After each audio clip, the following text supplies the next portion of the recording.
I'm struggling making this intro.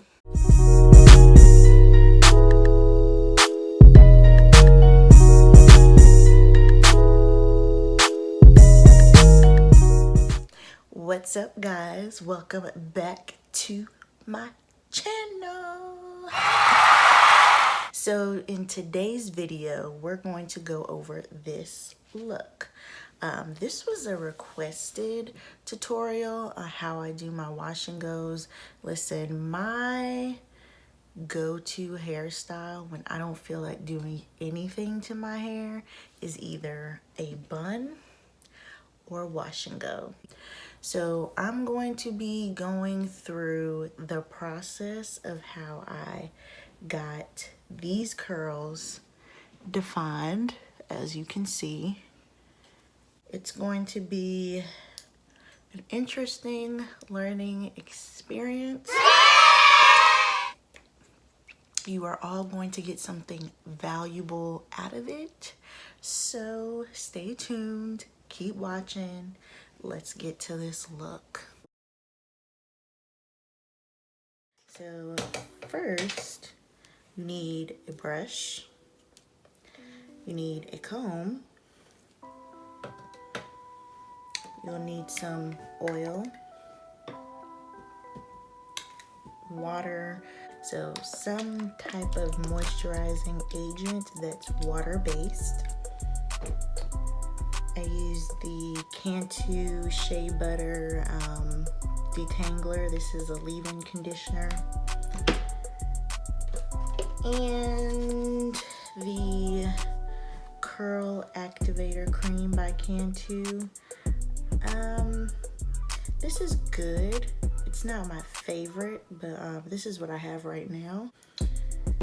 And then finally, you need your gel. So I'm using the Eco Styler Black Castor and Flaxseed Oil Gel. I love this stuff. So as you can see, my hair is not freshly washed, but yeah. So I'm just gonna take a small section and then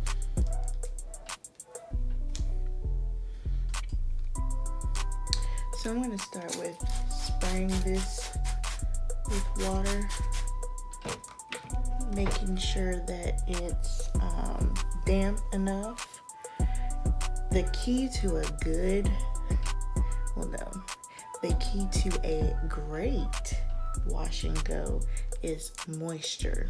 So you want your hair to be as wet and moisturized as possible.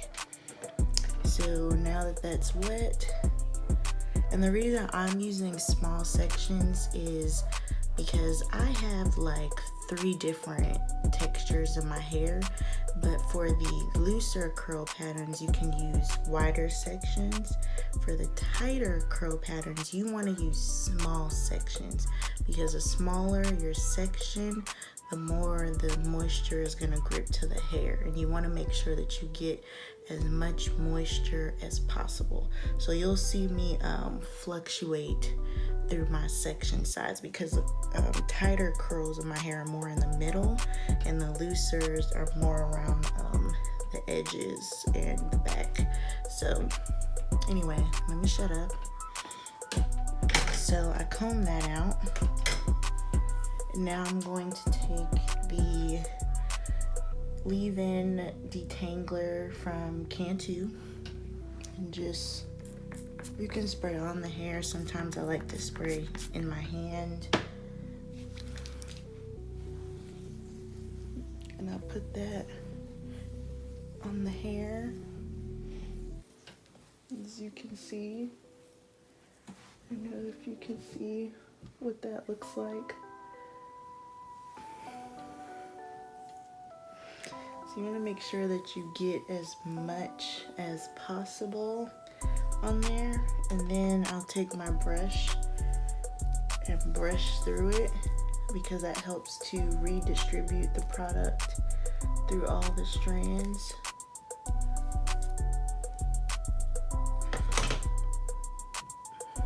once that's on there, that's what it looks like. Then I take the curl cream,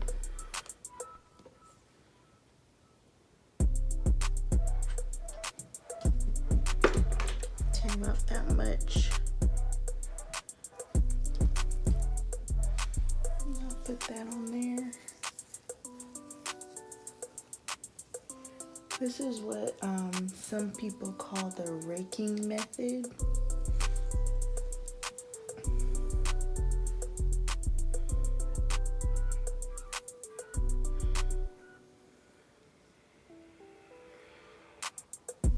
This is what it looks like.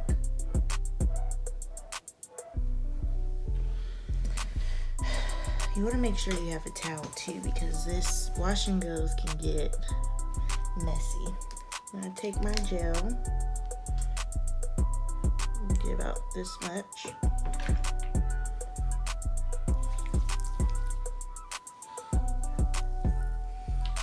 And then you just do the same thing. What I like to do is I like to get a little bit more gel, and then I like put it down here, just to kind of lay it flat, make sure I get the roots. And then you take your oil to seal in the moisture.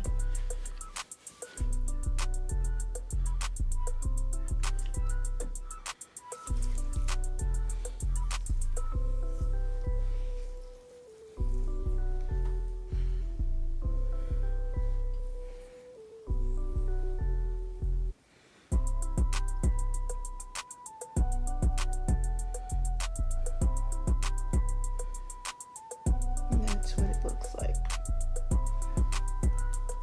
And then we just repeat.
Finished half of my head, as you can see.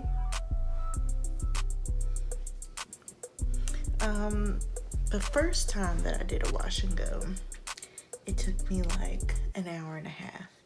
But as you see, this took me like 15 minutes. It's a process.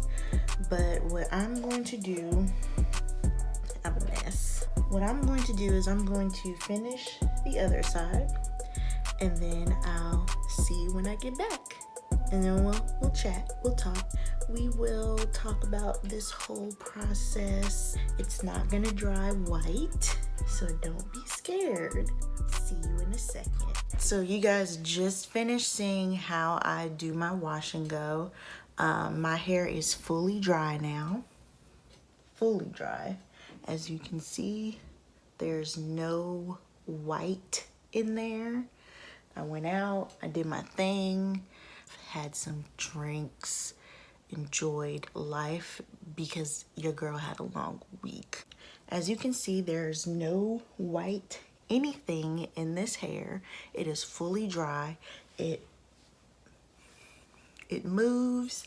It's soft. It's not, you know, like how some gels can give you that crunchy. No, girl. It's soft. It feels good. So my process and how I figured out how to do the perfect wash and go is you always need water, some kind of moisturizing agent just to keep the moisture in the hair. You need a leave-in conditioner, a curl cream, a gel, and an oil. The oil is so essential because the oil is what breaks up the crunchiness from the gel that creates the flakes, you know? The oil helps with that. You always, I repeat, you always need an oil. You always need an oil. Okay? Always use an oil for any hairstyle, period. Okay? You cannot do a wash and go with dry hair. So, big question that I get is, how do you preserve a wash and go after you do it? At night, I'll put it up like this in the pineapple method, like wrap my scarf around, and then like this, and then I put the bonnet on top, and then I go to bed. In the morning, I will get my bottle of water and I will spray very lightly, and then fluff, and then you're good to go. My wash and goes typically last like 3 to 5 days, probably 4. Second and third day wash and go, girl, hair is big and fluffy and these curls drop, so it's not a lot of shrinkage, which is why I like to air dry, because it makes it last longer. This is what it looks like, you know? It looks good. I hope that I have explained everything the way that you all needed it to be explained, you know? And there was lint in my hair. I will catch y'all later because it is almost 11 o'clock. I'm ready to take this makeup off. I've had a long day. I'm ready to go to bed. So I will see you all in the next video. Meet me at the London. If you find time, we can run one. Talk about some things we can undo. You just in the pen, I can find you. 6'1"